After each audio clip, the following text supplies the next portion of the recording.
नमस्कार दोस्तों, मैं आराध्या शर्मा स्वागत करती हूँ आप सभी का आपके अपने YouTube चैनल प्रतिष्ठा एकेडमी पर। चलिए भाई, सबसे पहले तो बता दें कि जितने भी लोग क्लास को देख रहे हैं, अगर आपको क्लास अच्छी लगती है तो प्लीज लाइक कर दीजिएगा एंड शेयर कर दीजिएगा अपने दोस्तों में। और अगर आप चैनल पर नए हैं, पहली बार आए हैं चैनल पर, तो चैनल को सब्सक्राइब कर ले फटाफट से एंड बेल आइकन जरूर से जरूर टच कर दे, क्योंकि जब आप बेल आइकन टच करेंगे तभी आपको मेरी सारी की सारी क्लासेस का नोटिफिकेशन पहुंचेगा। ठीक है, तो अगर आप आगे भी आराध्या मैम से जुड़े रहना चाहते हैं तो फटाफट से बिना देर किए चैनल को सब्सक्राइब कीजिए और बेल आइकन टच कर दीजिए। ओके, चलिए भाई शुरू करते हैं अपनी आज की क्लास। देखिए, आज का हमारा जो टॉपिक है ये क्या है? जैन धर्म। क्या है टॉपिक? जैन धर्म। हम बौद्ध धर्म को पढ़ चुके हैं। बौद्ध धर्म की हमने संगीतियां, त्रिरत्न, त्रिपिटक, अष्टांगिक मार्ग, आर्य सत्य सब कुछ पढ़ लिया है, जीवन परिचय।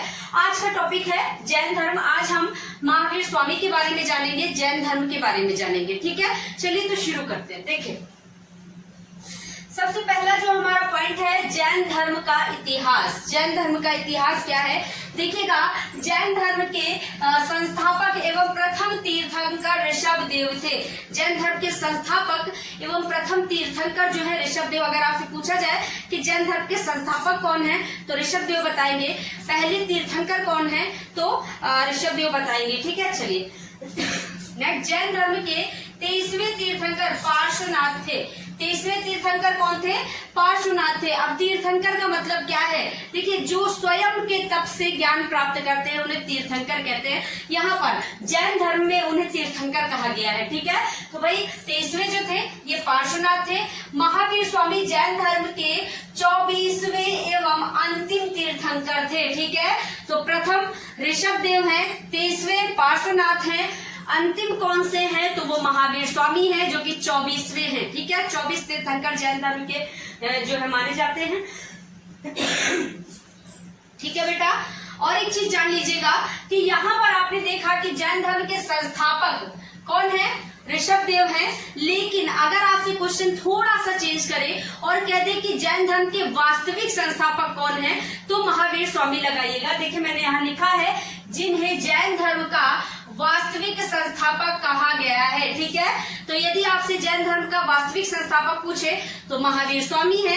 केवल संस्थापक पूछे, देखिए क्वेश्चन अलग है, संस्थापक तो ऋषभ देव, वास्तविक लगा दे वास्तविक संस्थापक तो फिर महावीर स्वामी। क्यों भाई, ऐसा क्यों है? देखिए, महावीर स्वामी जो ऋषभ देव है ना, ये तो संस्थापक हैं, इन्होंने जो है जैन धर्म को स्थापित किया। लेकिन यहाँ पर महावीर स्वामी ने बड़ा काम किया, क्योंकि इन्हें वास्तविक संस्थापक क्यों कहा जाता है?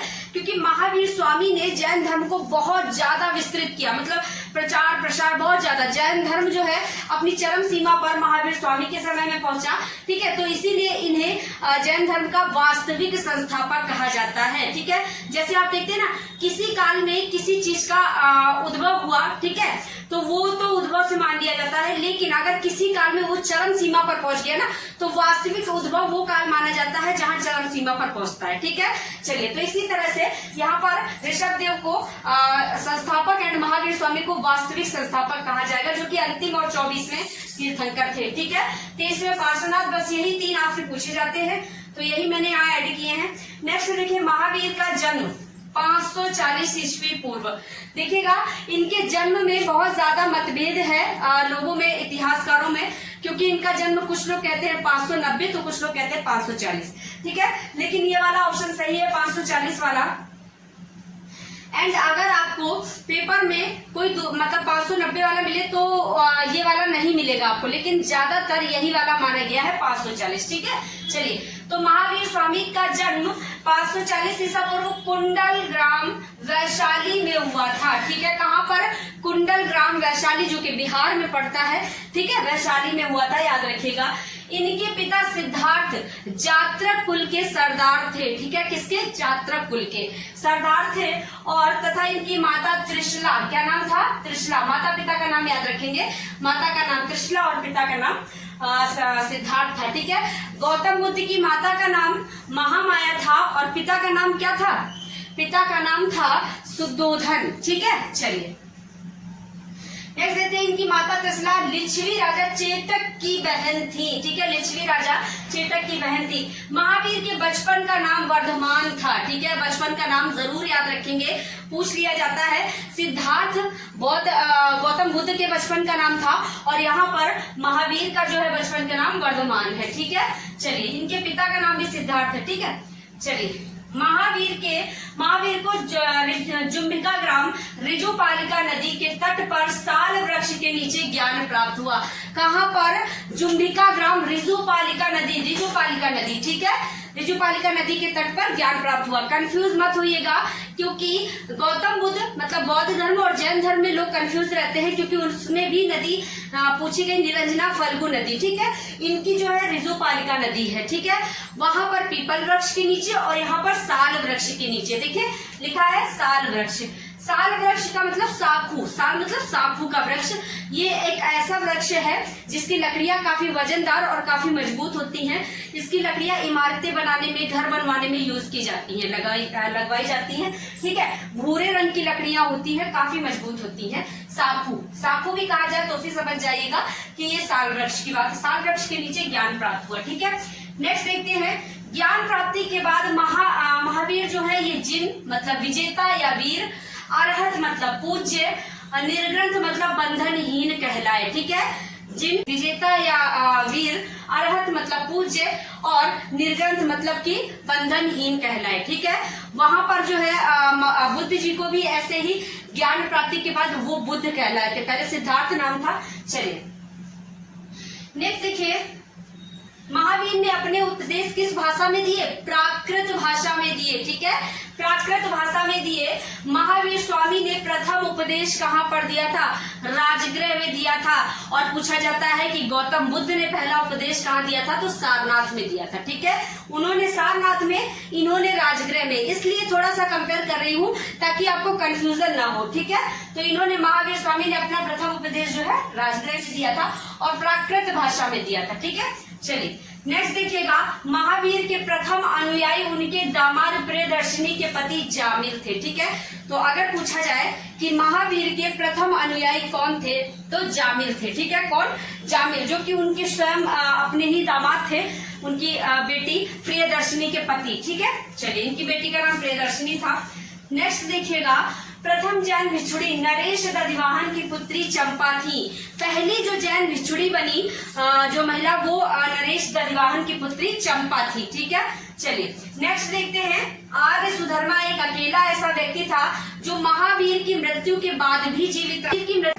तो आर्य सुधर्मा जो था ये महावीर की मृत्यु के बाद भी जीवित रहा। ठीक है, और ये जैन धर्म का पहला थेरा एवं मुख्य उपदेशक बना। देखिए यहाँ पर मैंने लिखा है जैन धर्म का प्रथम थेरा एवं अर्थात मुख्य उपदेशक बना। ठीक है, आर्य सुधर्मा। कौन था?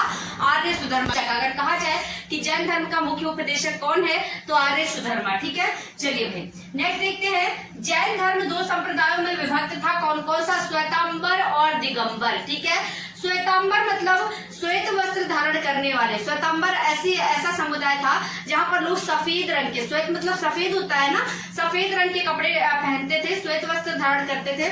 और दिगंबर का मतलब होता है कि दिशाएं जिनका वस्त्र हो, दिशाएं ही वस्त्र हो मतलब नग्न रहने वाले, वस्त्र धारण नहीं करते थे, दिगंबर। ठीक है, तो दो समुदायों में जैन धर्म बटा हुआ था। कौन कौन से? श्वेतांबर श्वेत वस्त्र पहनने वाले, दिगंबर नग्न रहने वाले। ठीक है, तो देखिएगा यहाँ पर मैंने लिखा है स्थूलभद्र के शिष्य जो थे वे श्वेत वस्त्र धारण करने वाले मतलब श्वेतांबर थे। ठीक है, श्वेत वस्त्र धारण करने वाले। और भद्रबाहु के जो शिष्य थे वो दिगंबर मतलब नग्न रहने वाले। यहाँ देखिए मैंने लिखा है। ठीक है, तो स्थूलभद्र के शिष्य अगर पूछा जाए कि श्वेतांबर जो थे वो किसके शिष्य थे तो स्थूलभद्र के, और दिगंबर तो भद्रबाहु के। ठीक है, पूछा जाता है इसलिए। देखिए नेक्स्ट देखिए, जैन धर्म का सबसे बड़ा केंद्र कौन सा था? तो जैन धर्म का सबसे बड़ा केंद्र जो था ये चंपा था। ठीक है, चलिए नेक्स्ट देखते हैं। जैन धर्म के त्रिरत्न, मैंने बताया था कि बौद्ध धर्म के भी त्रिरत्न थे, इसी प्रकार जैन धर्म में भी त्रिरत्न है। कौन कौन से हैं? सम्यक दर्शन, सम्यक ज्ञान और सम्यक आचरण। ठीक है, सम्यक दर्शन, सम्यक ज्ञान, सम्यक आचरण। चलिए नेक्स्ट देखते हैं। जैन धर्म के 5 महाव्रत सत्य, अहिंसा, अस्तेय, अपरिग्रह, ब्रह्मचर्य। ठीक है, सत्य, अहिंसा, अस्तेय, अपरिग्रह और ब्रह्मचर्य, ये 5 महाव्रत हैं। ठीक है, चलिए नेक्स्ट देखते हैं। महावीर की मृत्यु 72 वर्ष की अवस्था में 468 ईसा पूर्व में हो गई थी, ठीक है। और कहाँ पर हुई थी? बिहार के पावापुरी राजगृह में, ठीक है। बिहार में पावापुरी पड़ता है राजगृह, वहां पर हुई थी इनकी मृत्यु। और देखिएगा मल्ल राजा सृष्टिपाल के राजप्रसाद में महावीर स्वामी को निर्वाण की प्राप्ति हुई, ठीक है।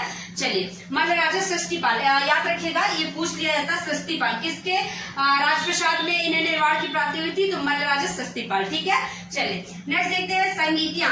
प्रथम जैन संगीति कब हुई थी? प्रथम जैन संगीति हमने वहां बौद्ध धर्म की 4 संगीतियां जानी थी, 4 संगीतियां होती, यहाँ 2 हुई है। देखिए प्रथम कब हुई थी?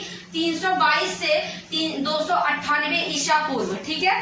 कहाँ पर हुई थी? पाटलिपुत्र में हुई, जिसके अध्यक्ष भद्रबाहु एवं संभूति थे। कौन कौन थे अध्यक्ष? भद्रबाहु एवं संभूति, ओके।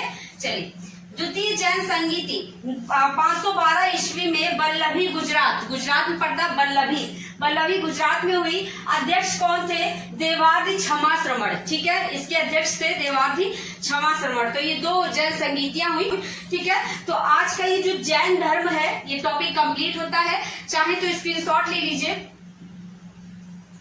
उम्मीद करते हैं ये टॉपिक आपको पसंद आया होगा। अगर क्लास अच्छी लगी है तो एक बार फिर से कह देना चाहती हूँ कि लाइक कर दीजिए, शेयर कर दीजिए अपने दोस्तों में, एंड चैनल को सब्सक्राइब अगर नहीं किया है तो फटाफट से सब्सक्राइब करके बेल आइकन प्रेस कर दे, ठीक है। चलते हैं, कल फिर मिलेंगे अगली क्लास में। तब तक के लिए सभी को टाटा, बाय बाय, नमस्कार।